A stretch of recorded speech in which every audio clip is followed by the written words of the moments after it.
Il est fondamental pour plusieurs raisons. La première, c'est que c'est dans cette région qu'ont été faites les dernières découvertes récentes, ou tout au moins les plus importantes, de gaz naturel à proximité de l'Union européenne, voire au sein de l'Union européenne, si on prend le cas chypriote, mais dans un certain nombre de pays comme Israël ou comme l'Égypte. Découvertes extrêmement importantes qui ont donc un impact à la fois régional, donc sur toute cette région de la Méditerranée orientale qui est au confluent de l'Afrique du Nord, du Proche-Orient et de l'Europe, mais aussi par l'ampleur des découvertes qui ont été faites finalement sur les approvisionnements globaux de la plaque européenne.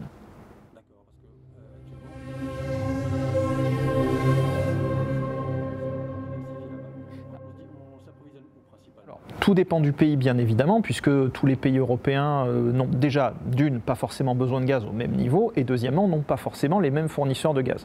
Disons que globalement, si on regarde ça d'un point de vue régional européen, l'Europe, au-delà même de l'Union européenne, a une dépense relativement forte à la Russie, qui est le premier fournisseur de gaz de l'Union européenne. Alors une fois de plus, ce n'est pas forcément vrai selon tous les pays, c'est un fournisseur par exemple très minoritaire en France, et par contre c'est le fournisseur majoritaire, voire le fournisseur exclusif d'un certain nombre de pays d'Europe orientale. Toujours est-il que les fournisseurs au niveau de l'Union européenne sont pour l'instant relativement peu diversifiés, et que l'une des clés, si ce n'est la clé la plus importante de la sécurité énergétique, c'est la diversification des sources.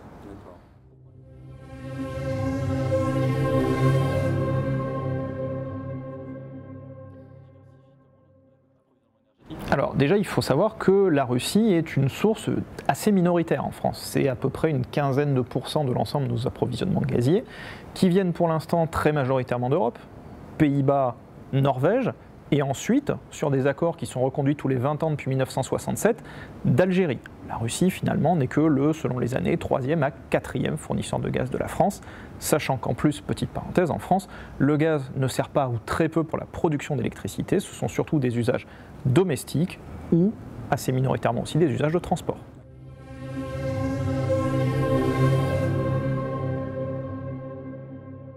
Au niveau européen, tout à fait, notamment avec des pays d'Europe orientale qui ont fait anciennement partie du bloc de l'Est, où on a donc un double héritage, un héritage historique, donc par cette appartenance finalement anciennement au bloc de l'Est avec des réseaux de gazoducs qui ont été constitués à cette époque, mais aussi un héritage géographique. Plus les pays ont eu tendance à être proches géographiquement de la Russie, plus ils ont eu, ou plus ils ont toujours, des attaches gazières avec la Russie.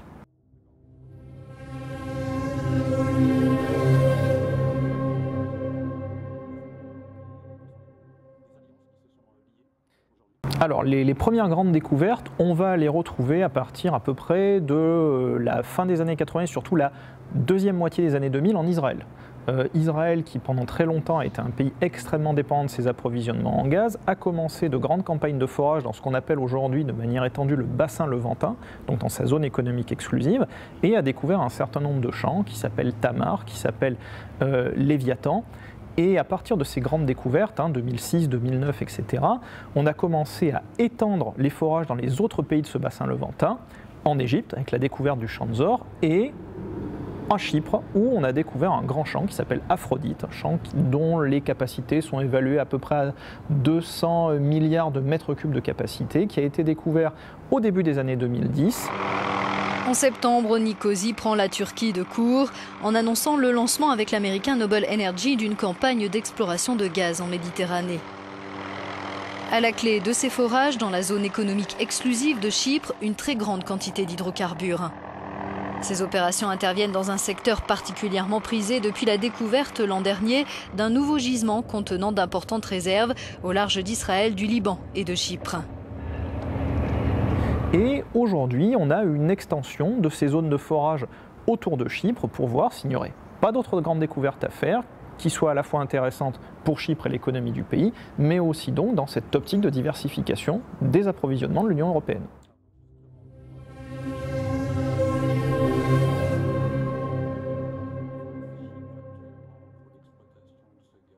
Alors, on a une première problématique qui, bien évidemment, est une problématique technique. On fait du forage en eau profonde, on fait du forage relativement loin des côtes, puisque en fait, le bassin levantin se trouve plus proche d'Israël que de Chypre, donc on est en limite de ça, on va dire une problématique technique d'hydrocarbures, mais on a aussi une problématique qui est relativement complexe d'ordre géopolitique, qui est finalement la séparation de l'île de Chypre en deux, avec aujourd'hui des revendications de la part de la Turquie au travers de la République turque de Chypre Nord sur un certain nombre de zones de forage qui pour l'instant ont été attribuées par la République de Chypre.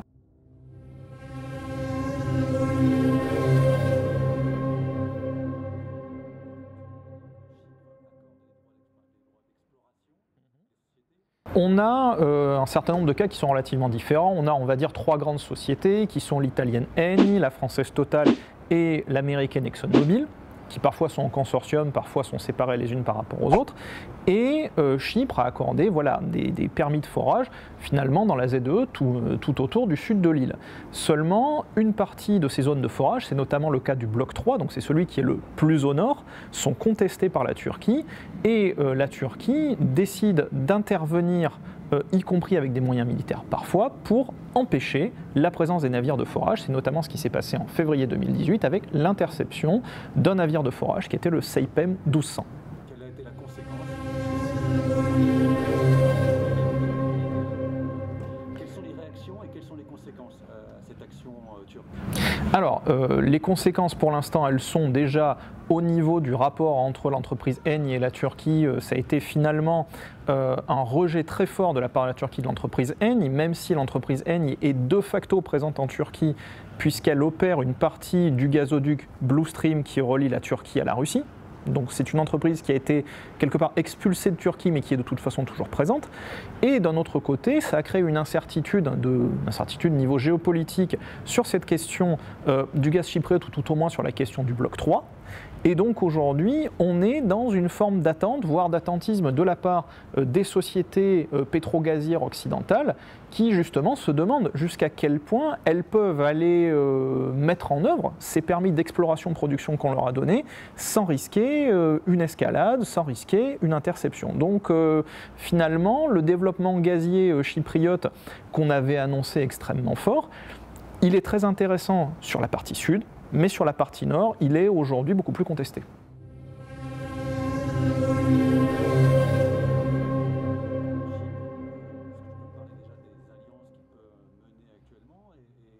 S'agissant, si on parle du différend en fait, entre Chypre et la Turquie, on est face à une grande problématique quelque part de droit international, puisque Chypre appartient à l'Union européenne, mais n'appartient pas à l'OTAN.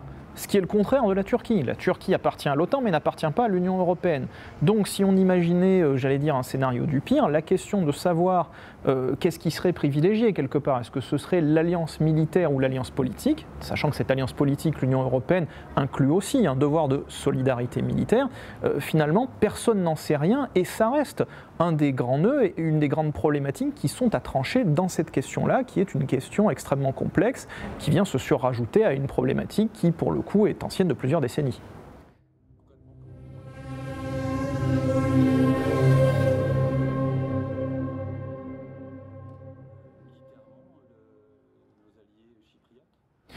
C'est une question en fait qui pour l'instant n'est pas tranchée et où on n'a pas forcément d'idée par rapport à ça. Une fois de plus, on est allié avec la Turquie au sein de l'OTAN. Donc que se passerait-il si jamais la Turquie choisissait une option militaire par rapport à Chypre ou une option militaire par rapport à des navires battant pavillon français? C'est quelque chose qui ne s'est jamais passé. Finalement, c'est une question totalement ouverte à laquelle sur laquelle la position française n'est pour l'instant pas affirmée.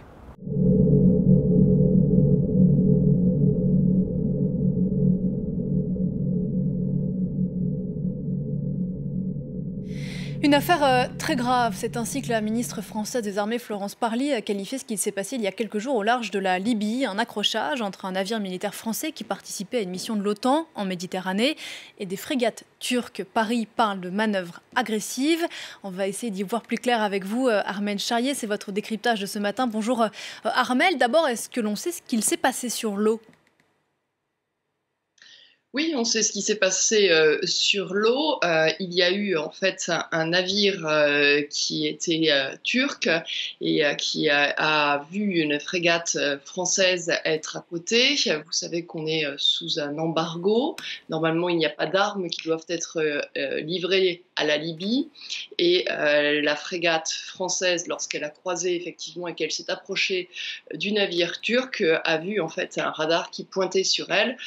Ça correspond grosso modo à la même chose que ce que ferait un tireur d'élite qui vous pointerait sur le front un tir rouge.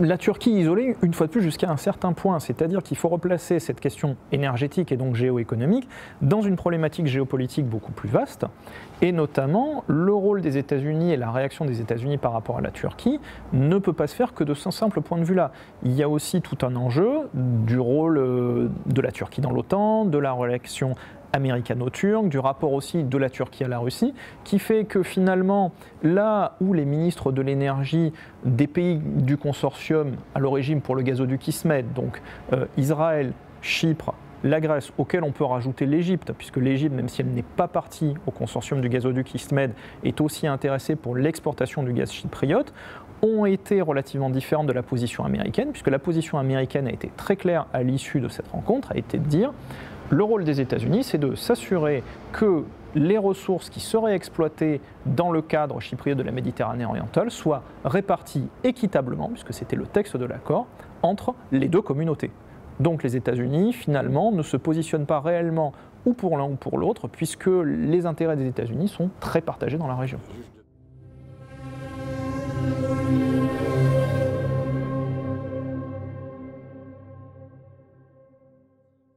Justement, j'ai envie de dire qu'on a un peu une concurrence des juges de paix à ce niveau-là, parce qu'effectivement, la Russie proche militairement de Chypre, puisque une partie des navires russes transitant en Syrie font relâche à Chypre, mais aussi la Russie proche énergétiquement de la Turquie.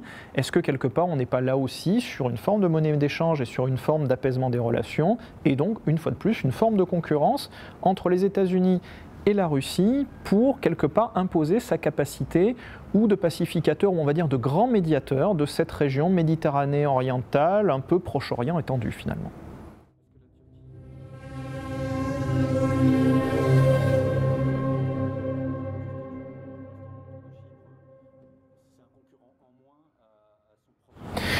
D'une certaine manière, oui, mais la Russie a aussi intérêt à s'affirmer finalement comme étant un peu le garant de l'ordre. C'est quelque part ce qu'elle a aussi essayé de faire en Syrie, et donc quelque part être aussi un peu le garant de cet ordre, on va dire, énergético-politique de la région. Ça serait un concurrent de son propre gaz, mais ce qu'il faut bien voir là aussi, c'est que pour l'instant, les infrastructures d'exportation, que ce soit du gaz israélien, mais surtout du gaz chypriote, n'existent pas. Deux options s'affrontent quelque part. L'option d'un gazoduc sous la Méditerranée, qui sera un gazoduc de faible débit, on parle de 10 milliards de mètres cubes de capacité, ou une option par gaz naturel liquéfié en se servant des terminaux GNL de l'Égypte. Quoi qu'il en soit, on serait sur des volumes qui seraient faibles à moyens. Quand on compare ça à la capacité russe d'amener d'énormes volumes sur le continent et sur la plaque européenne, on est finalement sur du deux poids deux mesures.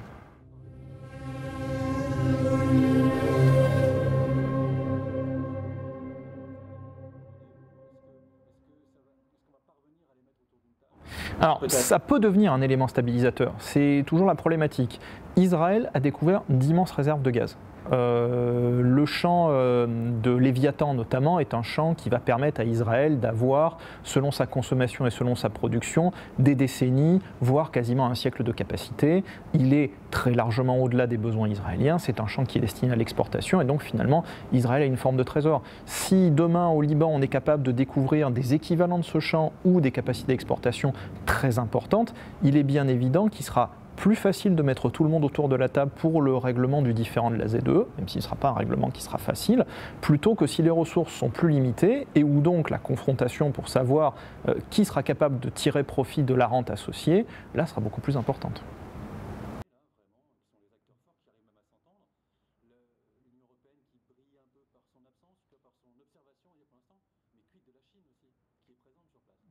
Alors finalement la Chine est pour l'instant assez éloignée de cette problématique-là. Pour une raison simple, c'est que la Chine cherche surtout à assurer ses propres approvisionnements. Or, économiquement parlant, alors que ce soit en termes d'éloignement géographique ou en termes de facilité à capter la ressource, le gaz de Méditerranée orientale ne présente pas un intérêt fondamental pour la Chine dans la perspective de ses propres ressources. La Chine va beau être beaucoup plus focalisée sur ce qui va se passer soit au niveau du Golfe arabo-persique, soit en Australie ou dans des pays entre guillemets plus faciles d'accès pour elle, que sur la question de la problématique de Méditerranée orientale, qui en plus revêt une complexité politique qui, là aussi, va rebuter la Chine pour intervenir à l'intérieur.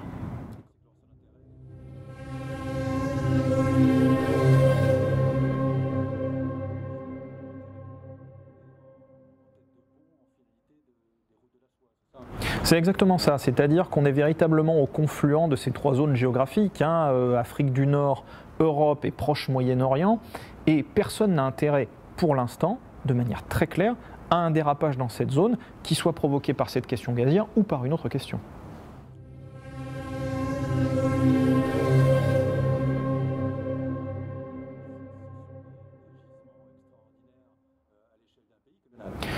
Ça reste un enjeu régional, mais qu'il est aussi important de regarder, on va dire, dans un système régional étendu, notamment vers l'Union européenne. Et véritablement parce que la sécurité énergétique et la sécurité gazière, elles se fondent sur la diversification des sources.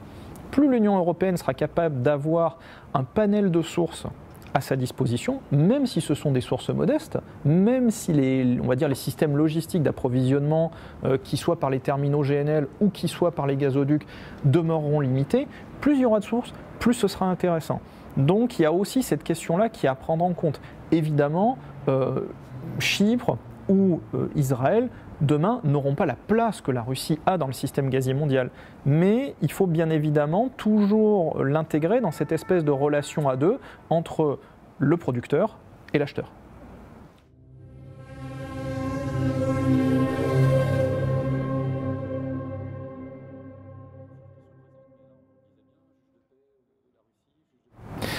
Pour l'instant, l'Europe est un peu engagée dans, on va dire, d'autres enjeux gaziers que ceux de la Méditerranée orientale pure. L'Europe est surtout très engagée dans la construction infrastructurelle de capacités de regazéification en Grèce, de capacités de stockage de gaz en Grèce. Elle finance aussi un certain nombre d'infrastructures qui appartiennent à ce qu'on appelle le corridor gazier sud, donc qui est une grande politique d'infrastructure qui a été lancée en 2008 par la Commission européenne et qui en fait vise quelque part à contourner la Russie par son flanc sud pour aller chercher d'autres sources d'approvisionnement gazier. Donc pour l'instant, ce sera la mer Caspienne, ce sera l'Azerbaïdjan, avec un double système de gazoduc qui s'appelle TANAP-TAP. Donc l'Union européenne, elle est pour l'instant plutôt focalisée sur les infrastructures en Grèce et sur les infrastructures en Turquie, même si la Turquie ne fait pas partie de l'UE, plutôt que sur la partie, on va dire, exploration-production en Méditerranée orientale, où là, il y a une forme d'absence de l'Union européenne. Je te remercie, Nicolas. Non, de rien, avec plaisir.